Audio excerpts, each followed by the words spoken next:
pagi adik-adik yang terkasih di dalam Tuhan. Pagi hari ini sungguh kita bersuka cita karena hari ini adalah hari yang istimewa. Kenapa istimewa? Ya, dimana kita memperingati hari kebangkitan Tuhan Yesus dari kematian setelah Tuhan disalib.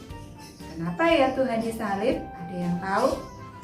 Tuhan disalib hingga mati di atas kayu salib untuk menebus dosa kita semua, supaya kita tidak dihukum, supaya kita bisa diselamatkan. Salah satunya dengan tetap setia ikut sekolah minggu setiap minggu pagi. Adik-adik, kita mau berdoa dulu sebelum kita memulai sekolah minggu pada pagi hari ini. Semuanya berdoa dengan sungguh-sungguh. Ayo, lipat tangannya, tutup matanya. Tuhan Yesus, kami mengucap syukur pagi hari ini kami dapat kembali mengikuti ibadah online KAA bersama dengan guru-guru dan teman-teman kami. Kiranya Tuhan menyertai dari awal, pertengahan, sampai akhirnya. Di dalam nama Tuhan Yesus kami berdoa. Haleluya. Amin. Kita sudah berdoa. Adik-adik, kalian semua pada pagi hari ini masih semangat kan? Semuanya sudah sarapan kan? Nah, kita mau memuji Tuhan dengan segenap hati kita bersama dengan teman kita, Orlin.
Tuhan Yesus sudah begitu mengasihi kita.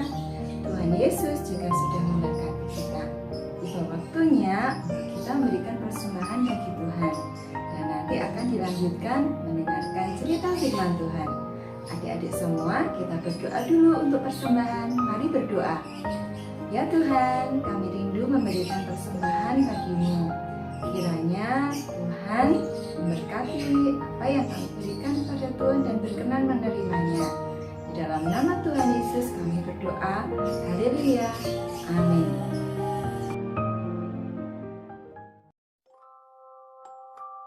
Shalom, selamat pagi adik-adik semua. Hari ini adalah hari yang spesial. Tahu karena apa? Nah, namun sebelum kita mau mendengarkan firman Tuhan, kita akan berdoa sama-sama terlebih dahulu. Kak Fani akan memimpin di dalam doa. Mari kita berdoa. Mengucap syukur Tuhan untuk berkat-Mu pada hari ini. Engkau telah memberkati kami, Engkau telah melindungi kami, Engkau menyertai kami sepanjang pujian. Sebentar Bapa, kami akan mendengarkan firman Tuhan. Kiranya Engkau membuka setiap hati kami, membuka setiap telinga kami, dan memberkati guru kami yang akan menyampaikan firman Tuhan. Hanya di dalam nama Yesus kami sudah berdoa. Haleluya. Amin. Nah, adik-adik semua, untuk firman Tuhan pada pagi hari ini diberi judul Tuhan Yesus disalibkan sekaligus dibangkitkan. Nah, tahu nggak hari ini hari apa? Betul, hari ini ialah hari Paskah, di mana Tuhan Yesus telah bangkit dari antara orang mati. Nah, untuk firman Tuhan pada pagi hari ini diambil dari Injil Lukas pasal yang ke-23 ayat yang ke-33 sampai ke-56. Injil Lukas pasal yang ke-23 ayat yang ke-33 hingga ke-56. Dan ada hafalan pada pagi hari ini diambil dari Injil Markus pasal yang kedua ayat yang ke-10 yang berbunyi, Tuhan Yesus berkuasa mengampuni dosa. Sekali lagi ya, Tuhan Yesus berkuasa mengampuni dosa. Nah, kita mau simak ceritanya sama-sama, oke? Hai adik-adik, masih ingat bukan cerita minggu lalu? Miss Christine bercerita tentang apa? Betul, Miss Christine bercerita tentang bagaimana Petrus menyangkal Tuhan Yesus. Nah, kisah itu terjadi sebelum Tuhan Yesus disalib.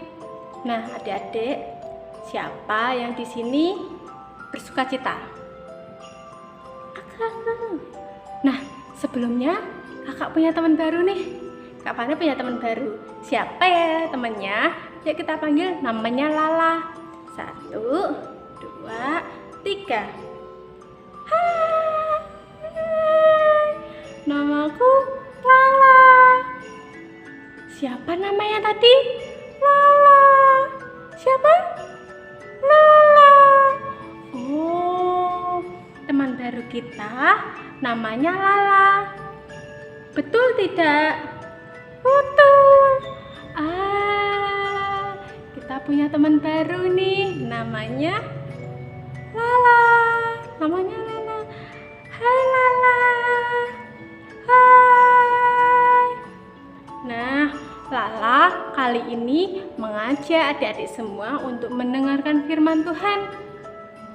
Namun, adik-adik semua boleh duduk terlebih dahulu, kita akan mendengarkan firman Tuhan bersama-sama. Oke, siap? Siap, Kakak. Sudah siap? Oke, silakan duduk. Nah, adik-adik semua, malam itu Tuhan Yesus sudah ditangkap oleh para imam-imam. Siapa sih imam-imam itu? Imam-imam ialah orang-orang yang membenci Tuhan Yesus. Nah, ketika Tuhan Yesus ditangkap oleh para imam-imam bertanya kepada Tuhan Yesus, "Apakah engkau anak Allah?" Tuhan menjawab, "Ya, aku adalah anak Allah." Mendengar hal ini, para imam-imam semakin marah. "Wah, kamu sudah menyangkal Allah. Kamu sudah mengaku sebagai anak Allah." Para imam-imam semakin marah. Dan akhirnya para imam membawa Tuhan Yesus di hadapan Pilatus.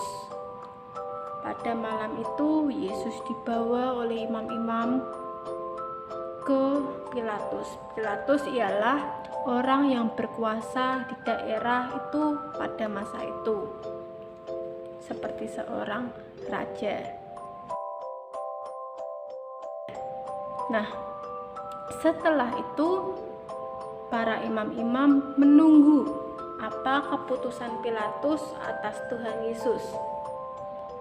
Di sisi lain, Pilatus bicara sama Tuhan Yesus, "Apakah engkau anak Allah? Kamu sendiri telah mengatakannya." Itu kata Tuhan. Setelah diselidiki, setelah Pilatus ngobrol sama Tuhan Yesus, ternyata tidak ada satu kesalahan pun yang dilakukan oleh Tuhan Yesus.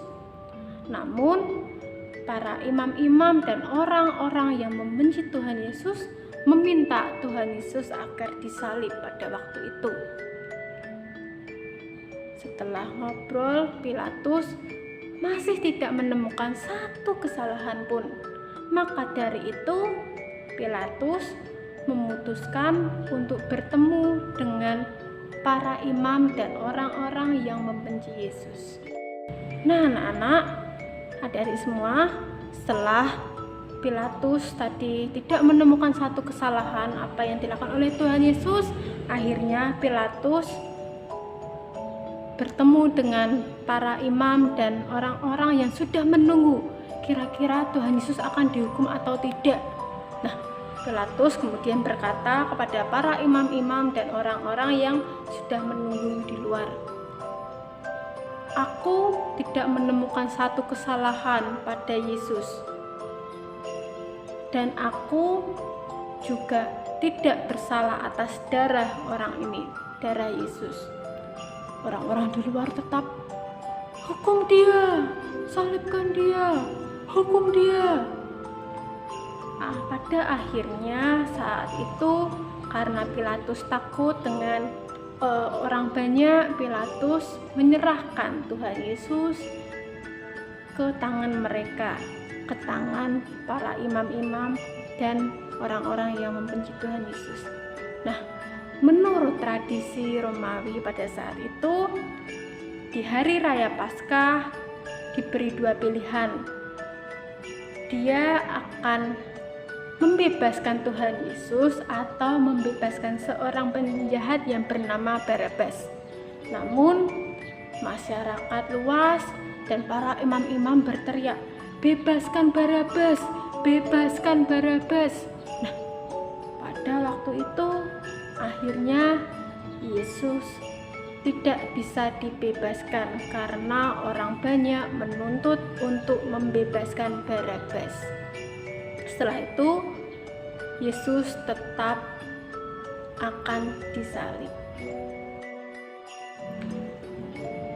Nah adik-adik, setelah Tuhan Yesus diputuskan untuk mendapat hukuman mati dengan cara disalib, para imam-imam membawa Yesus untuk diserahkan kepada bala tentara. Tentara-tentara ini ia menyiksa Tuhan Yesus waktu itu. Tuhan Yesus dicambuk, kemudian Tuhan Yesus diberi salib yang sangat-sangat berat. Setelah Tuhan Yesus dicambuk, diberi salib, tak lupa Tuhan Yesus diberi mahkota duri waktu itu. Tuhan diberi mahkota duri, lalu Tuhan Yesus diminta untuk berjalan ke Bukit Golgota. Dalam perjalanan Tuhan Yesus merasa kesakitan karena apa? Karena Tuhan Yesus sudah kehabisan banyak darah, teman-teman. Tuhan Yesus sudah membawa beban yang sangat berat, membawa salib, dia dimahkotai duri dan tubuhnya sudah dicambuk, sudah luka-luka sangat banyak. Dia kehabisan darah sambil terus berjalan. Dia terus berjalan. Terkadang Tuhan Yesus pun terjatuh karena dia tidak kuat untuk membawa salib itu. Namun karena Tuhan Yesus dipaksa terus berjalan, sesudah itu hari semakin siang, semakin terik, panas, Tuhan Yesus tiba di Bukit Golgota, tempat di mana Yesus akan disalibkan. Sesampainya di Bukit Golgota, Tuhan Yesus berbaring kemudian dipaku, teman-teman. Ia dipaku untuk disalib. Dia dipaku di tangan kanan, tangan kiri, kemudian kakinya ia dipaku di atas kayu salib. Nah, setelah itu Tuhan Yesus pun ada di atas kayu salib, dan di atas kayu salib itu bertuliskan INRI, yang artinya inilah raja orang Yahudi. Namun teman-teman, di samping kanan kiri Tuhan Yesus juga ada dua penjahat yang disalibkan. Karena satu penjahat itu percaya bahwa Tuhan Yesus adalah anak Allah, maka salah satu dari mereka akan ikut bersama Tuhan Yesus di Firdaus. Namun teman-teman, setelah Tuhan Yesus disalib di atas kayu salib sekitar pukul 3 sore hari mulai gelap. Yang tadinya terang dengan sinar matahari, hari mulai gelap. Mulai terjadi gempa bumi. Dan itu tandanya bahwa Tuhan Yesus adalah memang benar anak Allah. Waktu itu terjadi gempa bumi yang sangat dahsyat, langit gelap gulita, dan Tuhan Yesus tepat pukul 3 sore ia berkata, "Tuhan, kepadamu aku serahkan nyawaku." Tuhan Yesus berkata kepada Allah Bapa di surga dan menyerahkan nyawanya.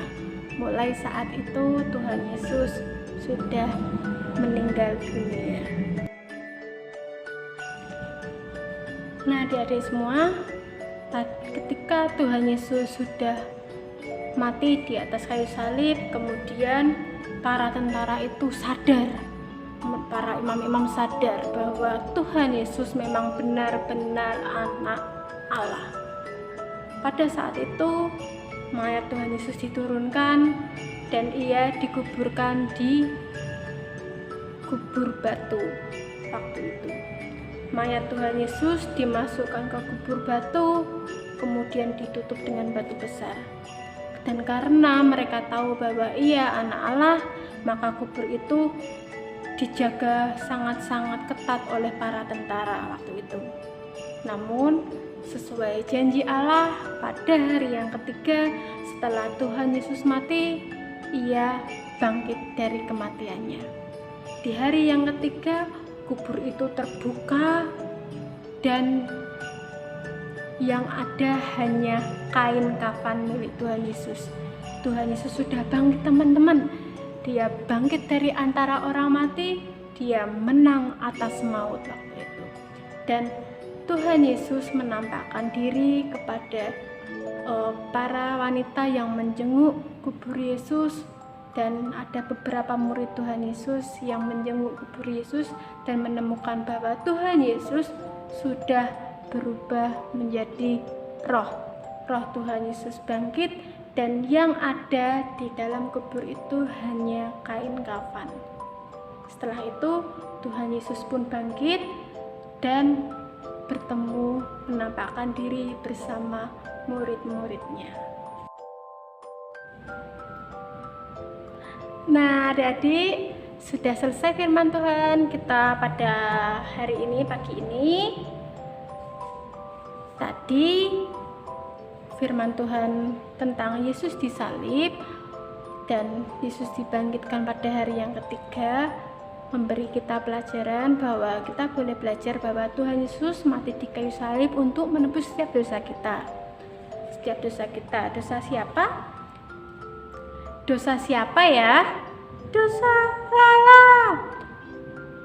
Dosa Lala, lalu dosa Kak Fani, dan juga dosa adik-adik semua. Tuhan Yesus mati di atas kayu salib untuk mengampuni setiap kesalahan kita. Betul? Betul. Nah, maka dari itu, apakah adik-adik semua percaya bahwa Tuhan Yesus telah bangkit? Percaya. Halo, percaya. Nah, Lala aja percaya loh bahwa Tuhan Yesus telah bangkit. Adik-adik juga percaya, oke? Nah, saat ini kita sudah sampai di penghujung sekolah minggu pada hari ini. Kita akan berdoa sama-sama, oke? Tuhan Yesus, kami mengucap syukur untuk berkat-Mu Tuhan. Engkau telah mengampuni kesalahan kami, Engkau telah menggantikan kami untuk mati di atas kayu salib. Kami bersyukur Tuhan, Engkau telah mengampuni segala dosa-dosa kami, dan Engkau juga sudah hidup kembali untuk memberkati kami semua Tuhan. Terima kasih Yesus, kami sudah berdoa dan mengucap syukur. Haleluya, amin. Oke, adik-adik, selamat Paskah, sampai jumpa di sekolah minggu berikutnya. Bye-bye. Tuhan Yesus memberkati. Dadah. Dadah, dadah. Bye.